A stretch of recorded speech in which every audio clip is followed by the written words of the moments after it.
Great. Yeah. Kwa hivyo karibu sana. Yeah. Yeah. Na kwa hivyo tuna you know, now we trusting that kwamba tunaweza communicate na our guest. That is Pauline pamoja na Samuel Orlando on the other side. Good morning Pauline, good morning Mr. Samuel. Morning. Good morning. This morning, and straight away last week we were talking about we were here na kina Faith, and we were looking at you know, the roles and you know, responsibilities na pia juhudi ambazo mashirika yasiyo ya kiserikali yameweza kufanya kuhusiana na labda swala hili la community land. Kwa hivyo leo from your side, maybe if you take it Pauline, tunauliza hili swali kwamba before, you know, right now we are talking about the community land tender. Do kindly take us where we were, you know, before you people came in. Good morning and thank you very much. The Community Land Act is a creation of the Constitution 2010, and it came about in 2016. But before that, we had 3 sets of law that governed communal land tenure ownership in Kenya. And so in the 1930s, we had the Native Land Ordinance Act, and then we had the Trust Land Act and the Group Ranches Act. So these 3 acts were very deficient in that, for example, the Trust Land Act that we had, the former municipalities or county councils are the ones that owned community land on behalf of the community. So each county council was the sole trustee of communal land in that particular area.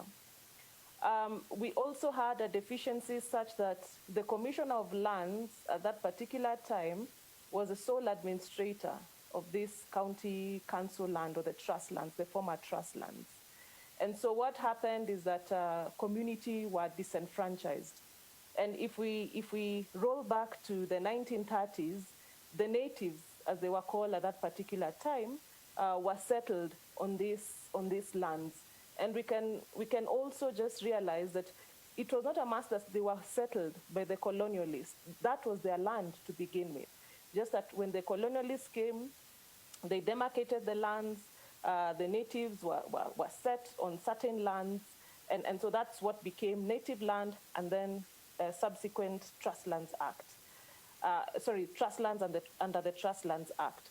So we had communities settling in areas where they did not have title, because in the previous regime before the Community Land Act, the community did not have title deeds. All title deeds belonged or were given to the former county councils at that particular time, or the municipalities. But the Commission of Land would just wake up one morning, demarcate land, say in Isiolo, and give X person who was a friend. And what that means is that many communities were evicted in that process. Many communities lost their identity because, remember, from the 1930s, they used to live as clans, they used to live as families, they used to live, you know, in terms of probably their tribal lineage or something like that. It interrupted how they were staying, and they were not compensated.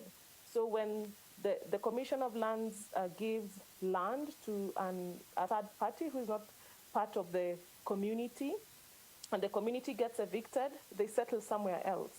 So that brought a lot of squatters. It brought a lot of confusion in the land regime, such that we had too many historical land injustices.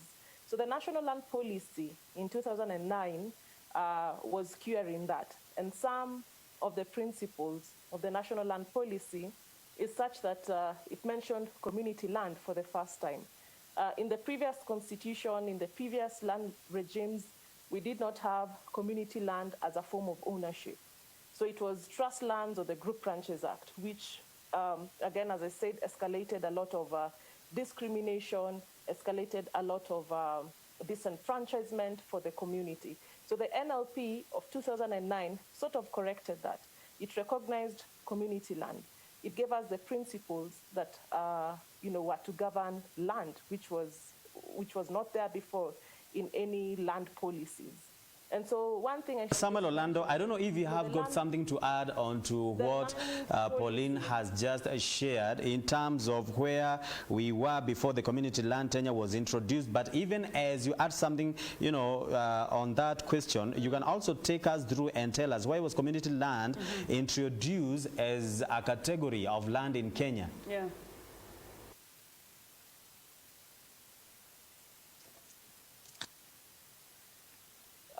Sorry, is that my question? Samuel? Oh, Samuel, okay. Okay, thank you very much. And based on that history, you notice the interaction of land management as a resource and the imperial presidency that we had then and the decisions that were being made by the Commissioner of Lands, who was an appointee of the president. Now, when you go to Article 60 of the Constitution that Pauline did highlight, you find the principles of management of land, and actually it identifies the principles of the land policy. And in Article 61 specifically, the Constitution highlights that land in Kenya belongs to the people collectively as a nation, as communities, and as individuals. Why is this important? This is important because you see how the Constitution identifies how land belongs to the people. And it first identifies as a nation. Then the second element where it creates a lot of credence is to communities. Then it lastly identifies land belonging to people as individuals. So then that gives you the basis in which community land is held by the Constitution based on the history that we have as a people. Then in the context of community land, and Pauline also highlighted this again, Article 63(1) defines parameters in which community land is identified, and it goes further to identify who a community is. And it talks about the laws that have been repealed, and as was mentioned, the Trust Land Act, the Group Representatives Act, and it recognizes the protection and registration of community land rights. It further gives us the management and administration of community land. It also further gives us the role of county governments in relation to unregistered community lands, because remember we are saying that majority of these communities did not have the opportunity to register their land, so there was insecurity of tenure. But then now with this, then we get the role of county governments in unregistered community land, meaning that the county governments may have little responsibility on registered community land. Their responsibility is actually limited to their police power as a government, as an arm of government. So then I don't know whether to proceed, but Pauline can add to that particular constitutional background that then gives us community land. Yes, I think well put, Sam. I would just say that one other aspect why we needed, or community land was considered in the Constitution, were two aspects. First, self-determination and historical marginalization, because lack of recognition of community land disenfranchised. Remember, we had the Endores that went up to the African Commission to have them recognized as the due owners of their land that is in the forest. We have also the Ogiek. So the former constitution did not recognize such ownership. But again, it's communal ownership. So based on these injustices, and also based on the fact that communities wanted to own their land, it's an aspect of self-determination. They want to cultivate, they want to have express ownership, not just with the county councils or with the commissioner of lands, but they themselves. So that was also something else that drove that process. And also the national land policy, recognizing community land was now the deal breaker. Given the Constitution had to adapt what the national land policy stated in regards communal land, community land ownership in Kenya. Yeah, labda tu kwa faida ya mtazamaji na kila mmoja ambao wanafuatilia, kuna mtazamaji ambaye anasema kwamba kama tunaweza rejelea tu hilo swala ambalo mmezungumzia lakini kwa lugha ya Kiswahili, so that each and everyone of us can get it right. Pauline, just in a summary.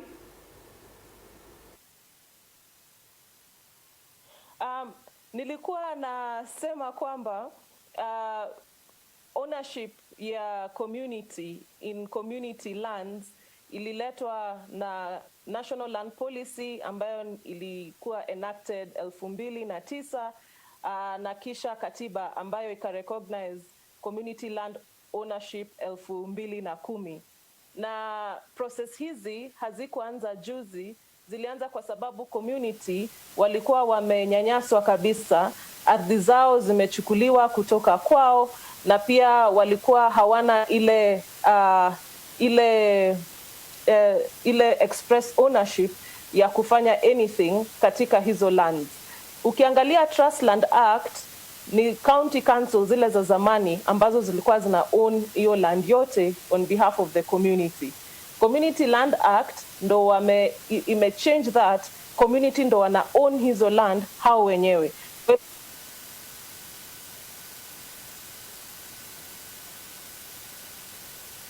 The trust land regime hawange na pia katika the Group Ranches Act kulikuwa na a lot of injustices in that haikukuwa na open ownership for all.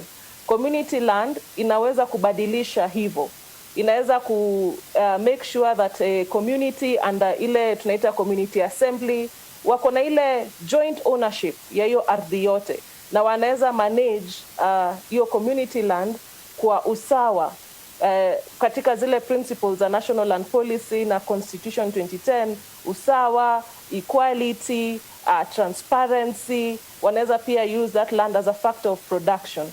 Kwa hivyo that's why we really needed community land and that's why it was recognized. Lakini nikisema tu ni community wenyewe waliweza kupush zaidi, kwa sababu wao wenyewe ndo walijua mahali huo mwiba upo, kwa sababu hawangeweza fanya chochote katika hizo land.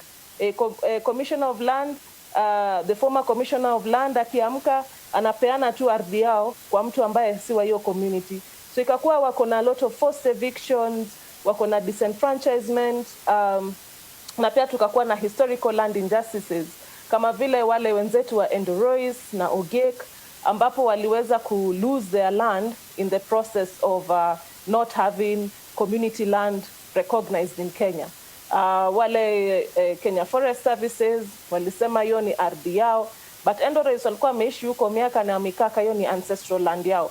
Kwa sababu ya hizi vitu, that's why it was important to recognize community land katika katiba yetu, katika national land policy zetu, na pia katika act ambayo ni Community Land Act ya 2026. Na swali ambalo naweza nikauliza wakati ambapo labda tunaliangazia hili swala ambalo linaendana na ardhi ya kijamii, na nafikiri kwamba Bwana Samuel anaweza kutusaidia kutoka Pamoja Trust katika kuliangazia hili swala kwa njia iliyo safi, wakati ambapo unatueleza historia ya vile ambavyo tumefika mpaka hapo ambapo the community land ikaweza kutambulika katika taifa hili la Kenya, ardhi hii ya kijamii. Je, hili swala limeweza kushughulikiwa vipi kisheria? Yeah. Asante sana. Hapo awali nilikuwa nimeelezea kwamba ukipitia katika ile tunaita chapter 5 ya katiba ya Kenya ambayo inazungumzia maneno ya ardhi na environment, kipengele cha 61 inaongelea kuhusu ile inaweza ita itikadi ya kuhakikisha kwamba ardhi maneno ya ardhi inatekelezwa vipi katika Kenya. Na kipengele cha 61 inaongelea kuhusu sisi kama wa Kenya ku own land na pia sisi kama Wakenya kukuwa na ardhi kama jamii na kama watu binafsi. Na nilikuwa naelezea hapo awali kwamba ukiangalia hiki kipengele ni kwamba inapatia uzito watu kuwa na ardhi kama jamii.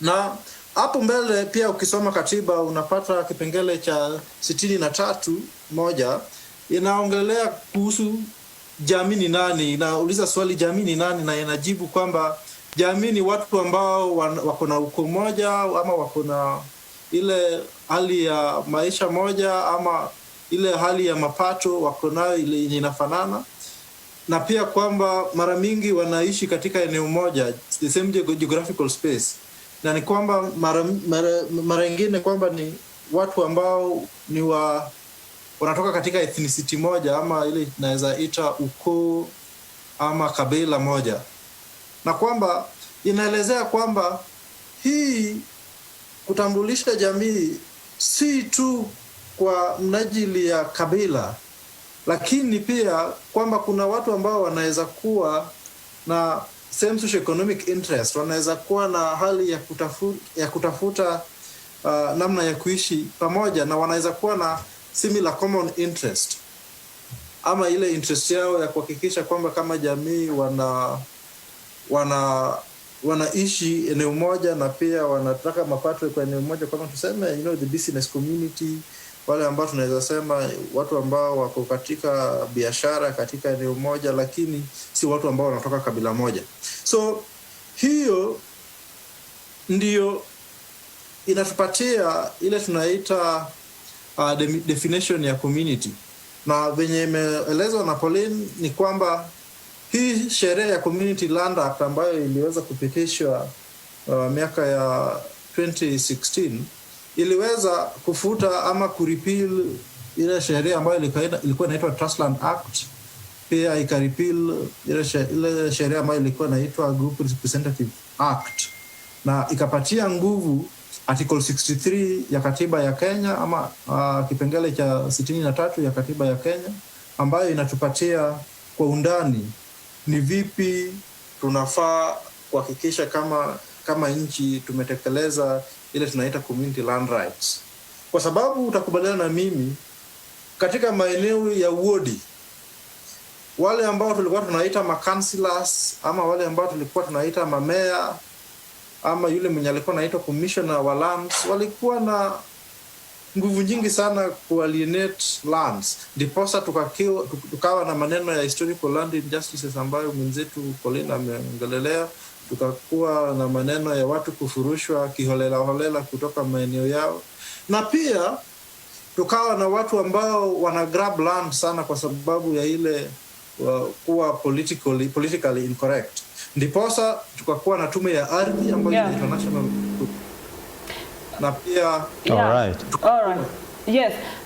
Yeah, asante sana Bwana Samuel. Labda swali lingine tu niweze kuulizia, manake umetuambia katika kipengee cha 61 umetuelezea jinsi sheria ilivyo. Labda tuulize tu kupitia hii Community Land Act, je, unadhani kwamba sheria hiyo imeweza kuitikia nia ya katiba kuhusiana na swala hili lote la community land? Yes. Imeitikia kabisa kipengele cha 63 kwa kuwa inapatia wale ambao tunaita communities ama wale ambao tunaita jamii nguvu ya kuhakikisha kwamba wanakuwa na rights and responsibilities na zile tunaita kumanage ardhi yao, na pia inapatia hukumu serikali ya county na serikali kuu nini nafaa na what is the jurisdiction management ya community land, na ina create katika management ama katika management ya community land.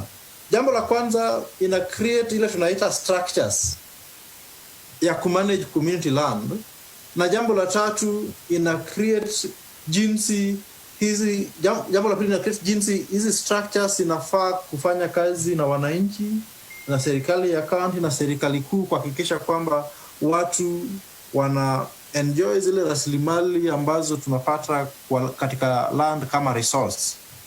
So jambo la kwanza ambalo ni ya muhimu kwa watazamaji ni kwamba community land ina create ile tunaita community land management committee, na ina create ile tunaita community land assembly. Na community land management committee inafaa kuwa watu 7 mpaka watu 15, na inafaa kuzingatia ile tunaita 2/3 gender rule. Okay. Thank you. Yeah, asante. All right. Na kitu kingine ambacho tunaweza tukaangazia kuhusiana, nafikiri kwamba hili ni swali ambalo linamwendea Pauline. Swali ambalo linaendana na the principles ambazo zinaweka wazi masuala ambayo yana udhibiti ama ambayo yanahusiana na udhibiti wa ardhi katika taifa hili la Kenya kulingana na the National Land Policy. What are some of these principles? Yes. Pauline, will you want to take that? Sijui kama Pauline anaweza tusikiza. Sorry. Nilikuwa nimemute by mistake. Pole sana. Kuna zile principles ambazo zina govern land katika ardhi yetu, land katika nchi yetu ya Kenya. Na hizi principles zimetokana kutoka the National Land Policy ya 2009.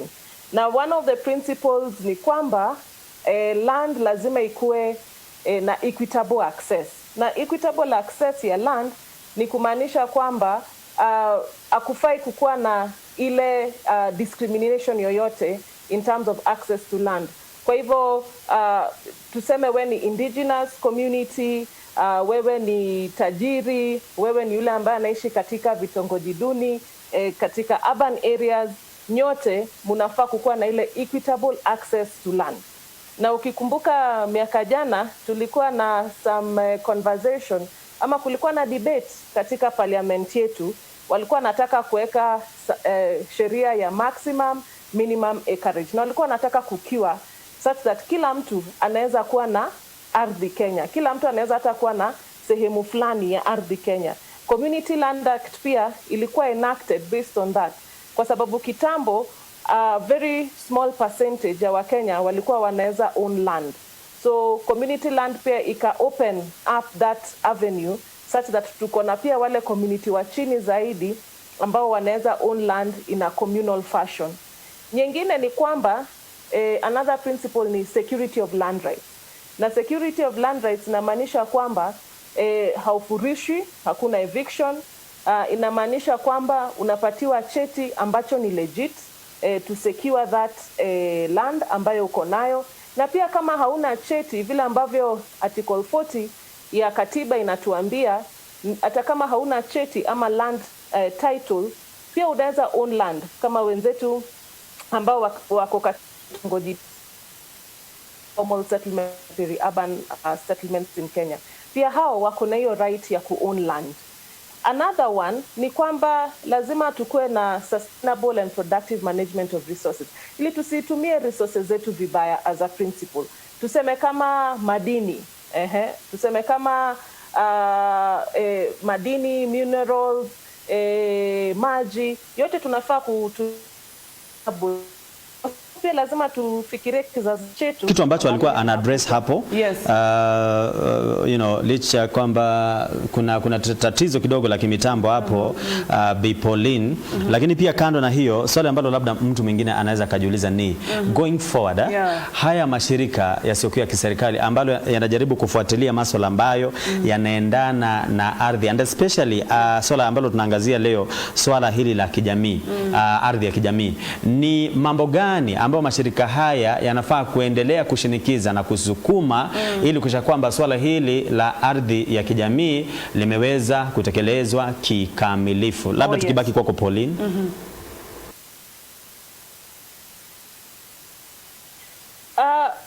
Kama mashirika yasiyo ya kiserikali, jambo lile ambayo tunafanya kuhakikisha kwamba rights hizi zimetekelezwa, community wote wako na secure land rights, equitable access, accountability, ni kwamba tumekuwa tukifanya awareness ya sheria hii, kwa sababu hii ni sheria mpya, hatujakuwa nayo kwa miaka kama private land ama public land ownership. Kwa hivyo ni muhimu community wajue about their rights. So tumekuwa tukifanya a lot of awareness. Na sheria hii pia only 2 communities so far Kenya wameweza kuwa registered under the Community Land Act regime. So that means kuna a lot of awareness lazima ifanywe.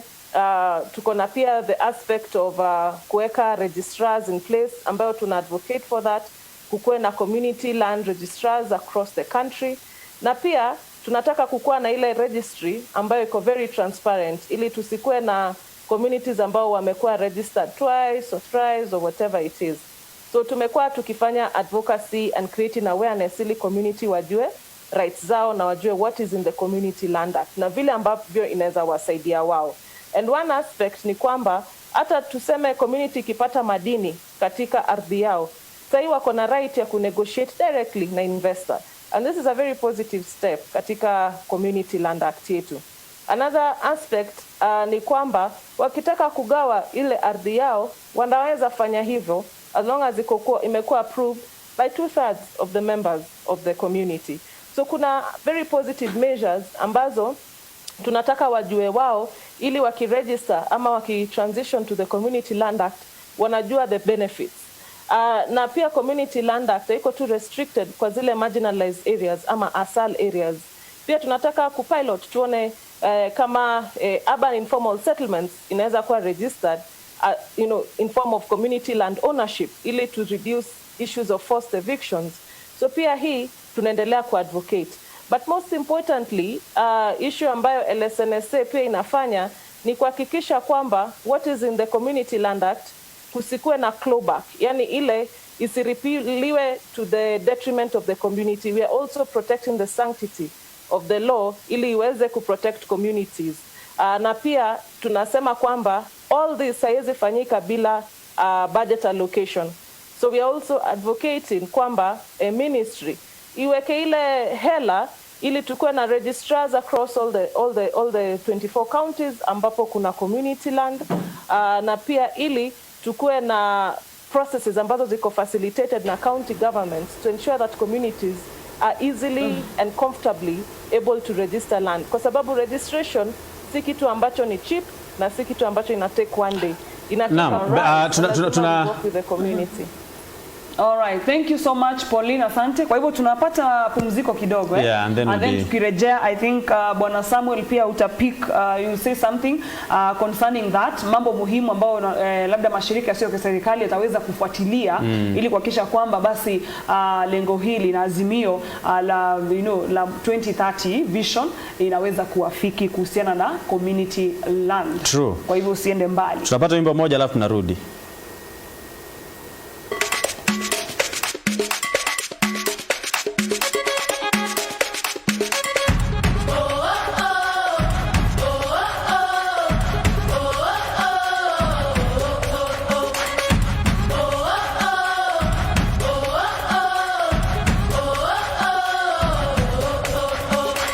Give thanks to the Lord, for He is good.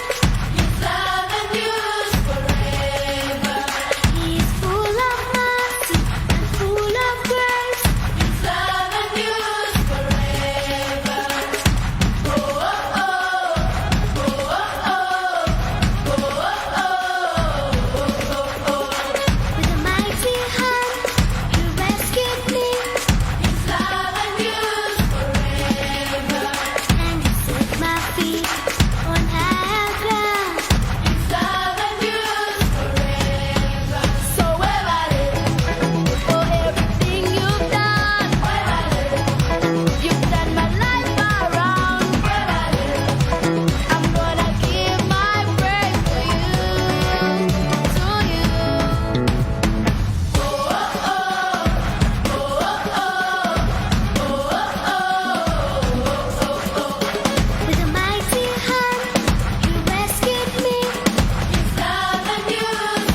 karibu tena mtazamaji, na moja kwa moja tutaenda kwake Bwana Samuel Orlando.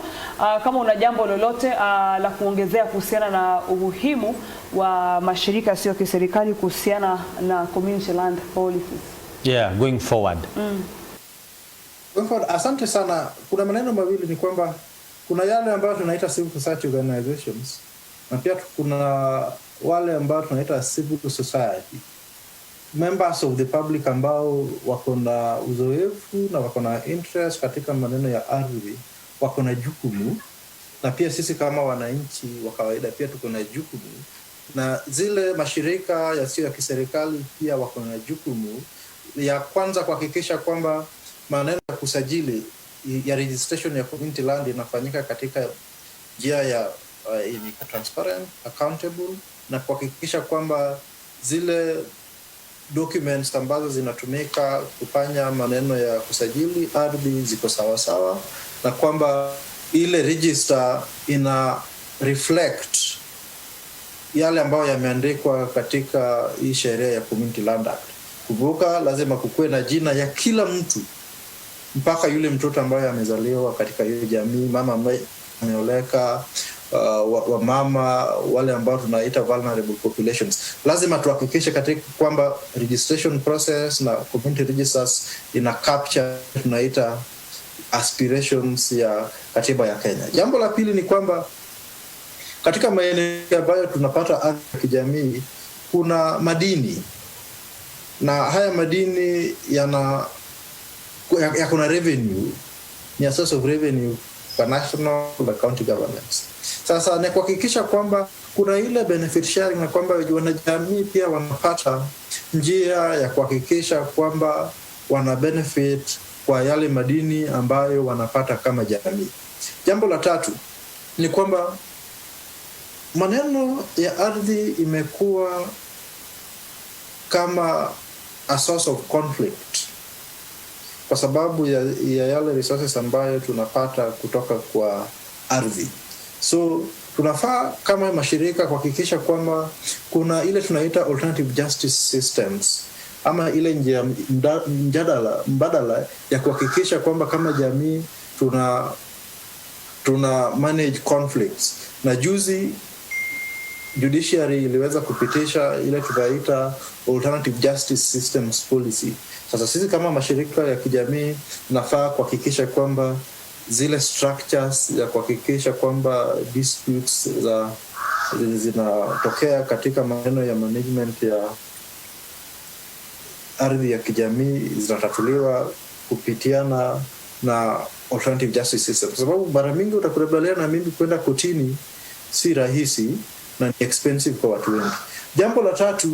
Jambo la nne na la mwisho ambayo mashirika wanafaa kuzingatia na kutilia maanani ni kuhakikisha kwamba ardhi ya kijamii itahifadhiwa na kutumika katika ile njia ambayo ni sustainable.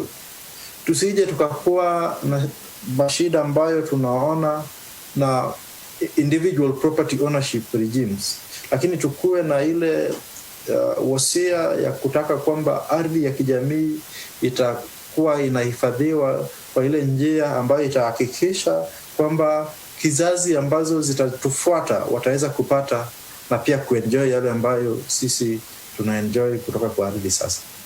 Sasa hayo ndio yale maneno manne naona kama washirika tunafaa kutilia maanani. Ni kumaanisha kwamba going forward kuna matumaini ya kwamba haya ni masuala ambayo tutaweza kushughulikiwa kikamilifu and finally yatakuwa yako sawa tu, ama ni kujaribu? Kwangu mimi naona ni masuala ambayo yatatiliwa maanani, na ukiangalia historia ya land reforms ni kwamba wengi wetu hatukuwa tunaona kwamba tutakuwa na national land policy katika ile miaka ya 2009, na kwamba land ilikuwa ni maneno ya wale ambao walikuwa wana own resources wakinyanyasa wale ambao hawana, na ilikuwa imetoka kihistoria in the colonial Kenya vile hawa wabeberu walikuwa watatutawala. Lakini ukiangalia sasa hivi ni kwamba tulikuwa na national land policy, tukaweka National Land Commission, tukakuwa na zile sheria za ardhi, tukakuwa na Community Land Act sasa ambayo jadiliana. Na tusema saa hizi sasa tuko na wakati wa kureview ama mimi niko na matumaini kwa sababu before 2010 ama before 2009 ni kwamba tulikuwa tunaangalia land kwa ile macho ya mkoloni, lakini sasa kikatiba yetu tumekubaliana kwamba lazima tuangalie ardhi kivyetu kama Waafrika, kama jamii, na tukubaliane kwamba sisi kama Afrika kuna jinsi tunavyoishi na kuna jinsi tunafaa kutumia ardhi yetu. Sasa ndiyo kuna matumaini. Na kwako Bi Pauline, labda nikiuliza tu swali ni kwamba Bwana Samuel amesema kwamba mashirika lazima yaweze ya kibinafsi. Alright, Pauline is not there. Yeah. Okay, back to Samuel. Umezungumzia mashirika. Je, na upande wa wananchi, you know, like citizens, do you think kwamba there is a role ambao wananchi wanastahili pia kuweza kushtilia maanani ili kuhakikisha kwamba pia swala hili lote linaweza kuafikiwa? Kweli kabisa, wananchi wako na jukumu. Nakumbuka hapo awali nilisema kwamba kuna wale ambao tunaita rights holders na kuna wale ambao tunaita duty bearers, na kwamba sisi kama wananchi wenye tunaita ni rights holders tuko na jukumu la kuhakikisha kwamba tuna hold ama tunahakikisha kwamba wale ambao tumepatia jukumu ya kulinda ardhi yetu wanaifanya jinsi inafaa kufanywa na jinsi iko katika katiba na katika community land. Na pia ukisoma community land inapatia wale ambao tunaita assembly members ama wale wananchi wa kawaida jukumu, na hii jukumu ni ya kuhakikisha kwamba ni register inatengenezwa vipi. Wanapatiwa jukumu ya kuhakikisha kwamba ni nani anakuwa katika ile Community Land Management Committee, na pia wako na jukumu ya kuhakikisha kwamba wale ambao wako vulnerable kama wanawake, kama madada zetu, kama wale ambao wanaishi na ulemavu, kama watoto, wasidhulumiwe, lakini wahusishwe katika kuhakikisha kwamba ardhi inatekelezwa katika ile njia ambayo inafaa.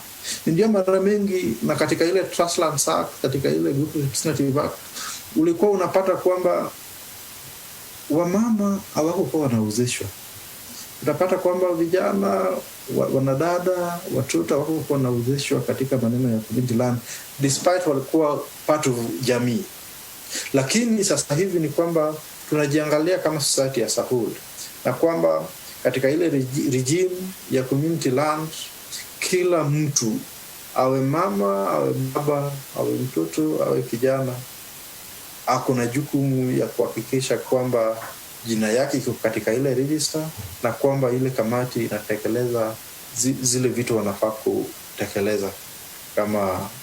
Asante sana Bwana Samuel Orlando kutoka Pamoja Trust na pia Pauline Vuta kutoka Haki Jamii, ambao mmeweza kutusaidia sana na kumsaidia pia na mtazamaji katika kuelewa masuala yote haya ambayo yanaendana na ardhi ya kijamii. Nikiamini ya kwamba pia tutaweza kupata na muda mwingine, wakati mwingine, kuweza kujadili masuala haya kwa kina, kwa sababu nafikiri kwamba ni masuala ambayo yana umuhimu mkubwa. Naam. Tunashukuru kwamba kupitia hayo mazungumzo basi tunaweza kuelewa mahali ambapo tulikuwa, historia kama Kenya, kuhusiana masuala ya land, ardhi ya jamii. Vile vile pia sheria imeweza kuingilia kati vipi. Kando na hiyo pia usimamizi wa ile community land inakuwa vipi na pia the way forward ambayo inahusisha sana mashirika sio kiserikali na hata nafasi yangu kama Mkenya na hata wewe kama Mkenya katika kuhakikisha kwamba hili linaafikiwa. Amazing. So tumeshukuru sana kwako wewe pia mtazamaji kwa kuweza kujiunga nasi katika that conversation, and I believe ya kwamba pia kwa njia moja au nyingine umeweza kusaidika kwa njia iliyokuu. So Bwana Samuel, maybe your parting shot. Asanteni sana na nimeshukuru na kwa kuweza kupata wakati kwa kutualika ili tuweze kushare na watazamaji our thoughts kuhusiana na maneno ya community land. Natumai kwamba tutaweza kuwasiliana. Mnaweza kutupata kwa mtandao, pia mweze kupata materials, lakini pia kuwakumbusha kwamba wale ambao wanatazama kwamba wako na jukumu kama wananchi wasije wakaachia jukumu ya kulinda rasilimali yetu kwa wale ambao tumewapigia kura. Hao ambao tumewapigia kura tumewapatia tu kazi na wanafaa kufanya report kwetu sisi kama wananchi. Tusije tukawaona kama ile tunaita demigods, but hawa ni wafanyikazi wetu. Tuko na jukumu ya kuhakikisha kwamba ile kazi ambayo tumewapatia wanatimiza katika ile hali inayofaa. Asante sana. Mtu anaweza akawasiliana nanyi ikiwa labda angetaka kupata usaidizi zaidi, nambari ambazo mnaweza mkawasiliana na mteja ama na Mkenya ambaye anahitaji kusaidiwa. Yeah. Nambari ya simu ni 0710 711 519. But pia unaweza tupata kwa mtandao, utaenda tu kwa mtandao utafute Pamoja Trust, www.pamojatrust.org. Na pia unaweza tupata katika ile tunaita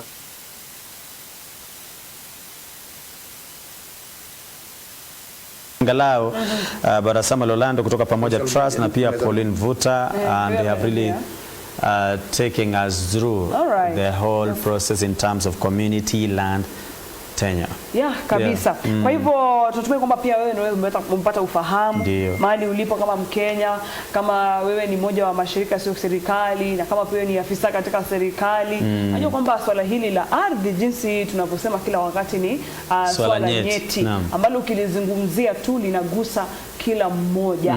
Kwa hivyo I know kwamba kesho also we have an opportunity ya kukuwa na wageni wengine hapa ambapo tutaendelea kuongea zaidi kuhusiana na masuala ya ardhi ya kijamii. There you go.